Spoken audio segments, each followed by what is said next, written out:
Good morning. I'm honored to be included in this year's studio visits for the National Museum of Women in the Arts, the New Mexico State Committee. Welcome to my studio. It's really nice to have all your wonderful energy here. So the theme of this year's studio visits is story. And in keeping with that theme, I will be presenting the story of how I came to create my paintings. First, a word about the work hanging here now. All the paintings you see hanging on the walls, they're all finished. These are more paintings on the wall behind me. I'm just going to scan the room here for those of you that couldn't come in person and are watching it online.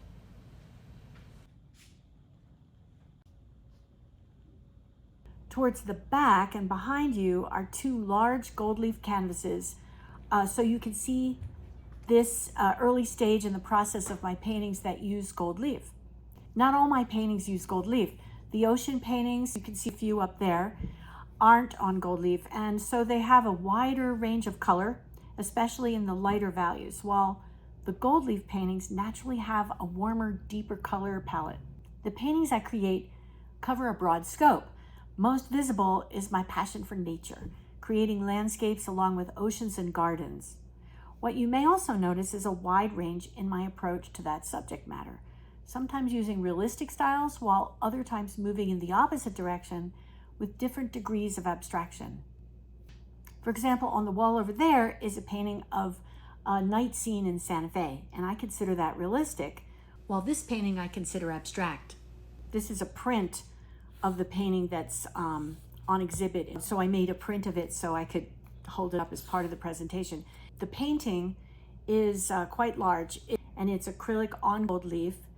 So instead of defining my work by style or subject matter, I like to view my work through the lens of space, the experience of space that comes through the painting. The concept of manipulating dimensions in painting is very exciting to me. What I mean by that is with painting, I'm working with a 2D surface to present a three-dimensional experience. To me, this is the magic of painting, bringing the invisible inner world into a tangible physical form. I'm sure those of you that also work in 2D mediums are familiar with this aspect, but what I want to do here is share with you how significant this concept of painting space is for me. In one of the books I wrote called Acrylic Innovation, and here it is. And by the way, I have published 4 books, but in this one, I imagined 30 categories of painting styles based on how each expresses the idea of space in painting. I'll leave all 4 of my books here for you to look through after my talk. In the spirit of storytelling, I selected a few stories from my 40+ years of creating art that helped bring me to this focus. I was fortunate that my mother sent me to several art classes when I was young, including life drawing with nude models when I was at the age of 12. And I remember my age because due to the nude models, you had to be 13, so my mother had to lie about my age to get me in. Life drawing was an incredibly rewarding experience for me, and I continued the practice for many decades. During my first year at art school at Rhode Island School of Design, also known as RISD, I was in class drawing from the model, and I called the teacher over because I was frustrated. I was ready for the next step, whatever that was, something more than drawing the model to look realistic. And when I explained that to my teacher, he took me out of the classroom across the hall to a large room called the Nature Lab, which contained an enormous donated collection of nature objects. The room was lined with glass shelves, floor to ceiling, displaying everything from birds' nests and skeletons to bugs, beetles, seed pods, and fossils. It was an artist's heaven. He told me to sit in front of one of those glass shelves and draw my self-portrait reflected in the glass. It was such a challenge. I had to draw juggling the nature objects behind the glass, which overlapped my reflection. This one drawing assignment took my thinking to a new level, moving away from merely replicating. That drawing of the self-portrait reflected on glass is no longer around, but as a way to show how it changed my work, here is one of my classic style life drawings. It's a print of one. And here, in comparison, is a later drawing working from a model with this new awareness of space and its relationship to form. And here's another example of my departure from classic life drawing. Again, a print of the actual drawing, which is pretty large. It's about 5 feet by 6 feet. I hired a model and asked him to keep moving instead of staying still, changing poses frequently during a 3-hour session. I wanted to express the experience of drawing from life, the actual practice of life drawing, rather than depicting the model in any one particular pose. So this was a first step for me, moving away from classic realism to abstraction.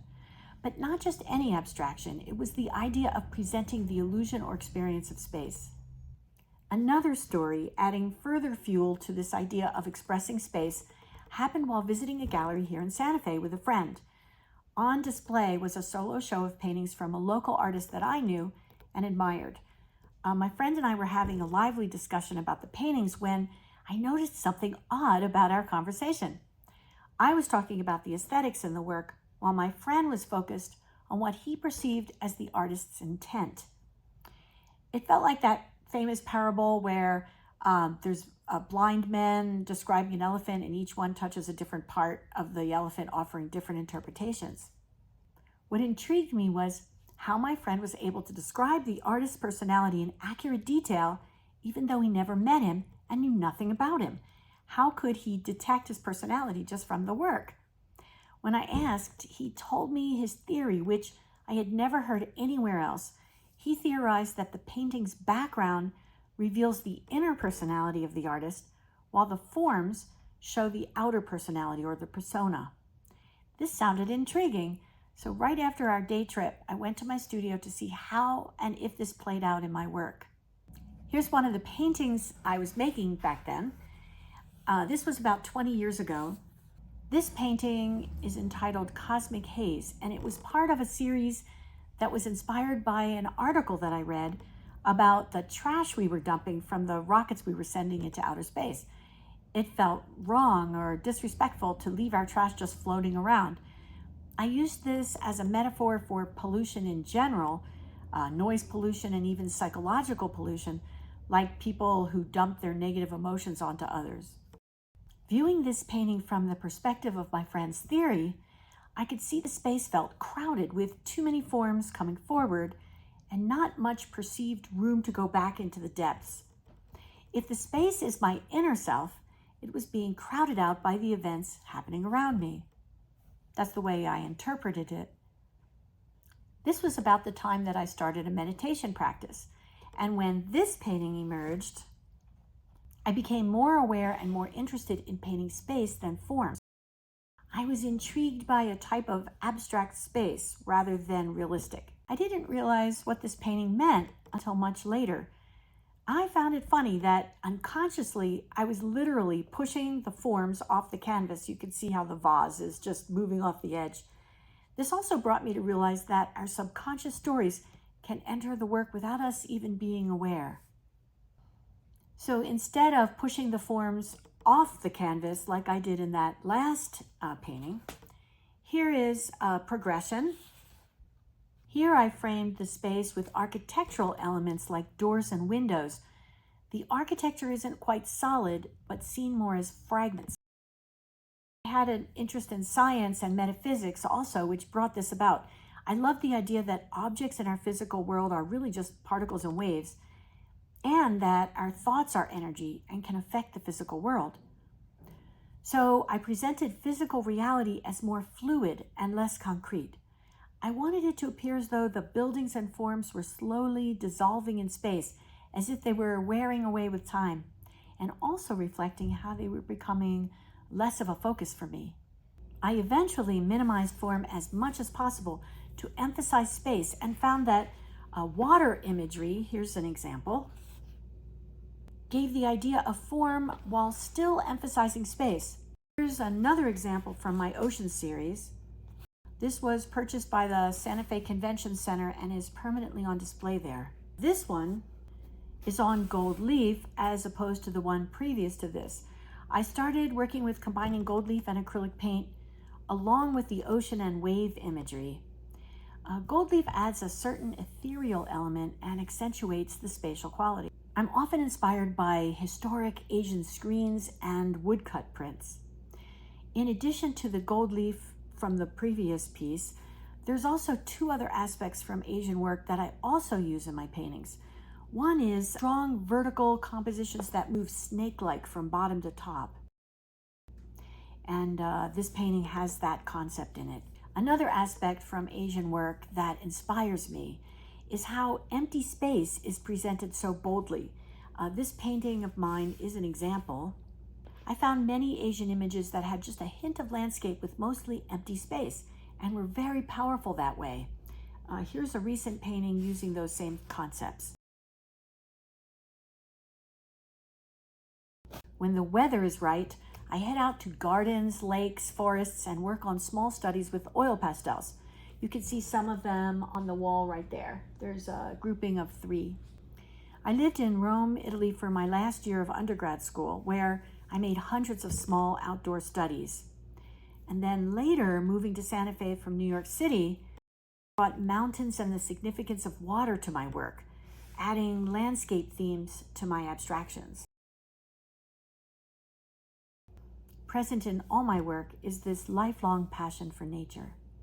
While living in New York City in the 80s, I was heavily involved in the theater arts, performing, dancing, and puppetry.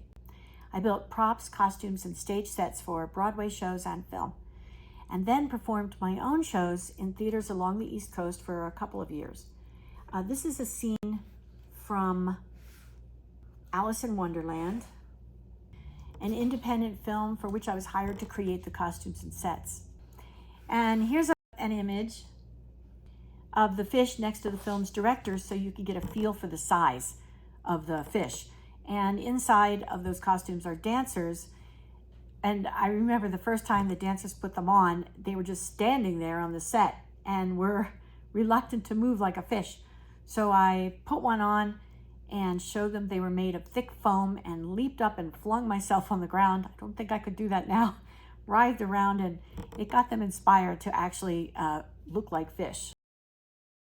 That's the one thing I miss about theater, was it was really great to have a team of people all collaborating on a project. And now painting is really a solitary act in my studio. It's very different.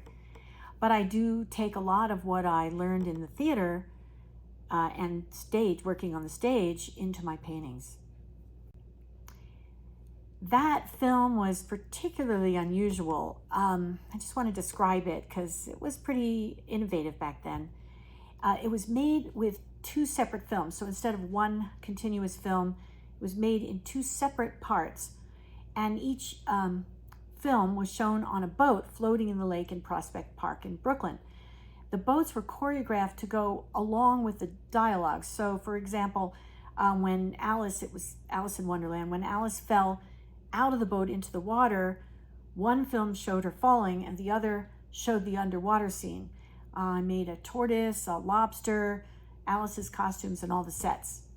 Right after that film, it was a fun coincidence that I was asked to make marionettes that were clams, clamshells, for a Broadway show called Alice in Wonderland, and it was starring Kate Burton, Richard Burton's daughter. I built these large-scale figures for a New Year's Eve parade in Boston. There were many demonstrations around that time against nuclear war, so this pair of large-scale puppets represents peace and war. They're constructed over backpacks, so I'm actually in the woman piece on the left, and my face peeks out at the chest. The arms were worked by 2 other people, so they were choreographed and moved around quite a bit. These experiences encouraged me to add a certain quality in my paintings, referring to a theatrical stage in the way they're viewed. I've always had a keen interest in science. In art school, I was trained as an oil painter. But in my early 40s, I was hired by an acrylic paint company, Golden Artist Colors, as a technical consultant. Their chemists put me through an intensive 1-year training, and I traveled, taught, and lectured about the new acrylic inventions for about 16 years, then retired from that gig so I could spend more time painting. Learning the science behind the paint was extremely valuable to me, a key aspect of painting that was neglected in my undergrad and grad school studies. Knowing the science of paint inspired me to invent techniques and processes that I used in my work and also teaching my workshops. And that encouraged me to write these other books here. And again, I'll put them on the table here. So after the talk, feel free to just browse through them. Switching from oil to acrylic dramatically changed my work and my process, my thinking, and ultimately the paintings themselves. I like to think of acrylic as an inventor's medium. Another important influence for me in my art journey is teaching. I come from a family of teachers, so while growing up, dinner table conversation frequently centered on all the aspects around teaching. One summer during my undergrad years at RISD, I was hired as a teaching assistant for a silkscreen printing class for high school age summer camp. I had taken a silkscreen class the previous semester, but I was really surprised that I was asked to teach because I literally had made every mistake possible trying to learn how to silkscreen. Once the summer class started, the teacher headed out for coffee and left me in charge at the age of 19. But I was really happy because as the students started to make mistakes, I was actually able to help them out because I had made the same mistakes. And that was a big lesson for me about how helpful it is in the arts to make mistakes and figure out how to resolve them. Anyway, there was one girl in particular who asked me a question that went beyond technique, something that interested me in my own work at that time. I got very excited and I gave her a special project. I actually don't remember the official teacher ever being there, but later I was told that the girl's mother called the school to tell them that her daughter said I was the best teacher she ever had, and that sealed the deal for me to make teaching my life's passion, in addition to painting, of course. So that's my story. Thank you so much for visiting with me.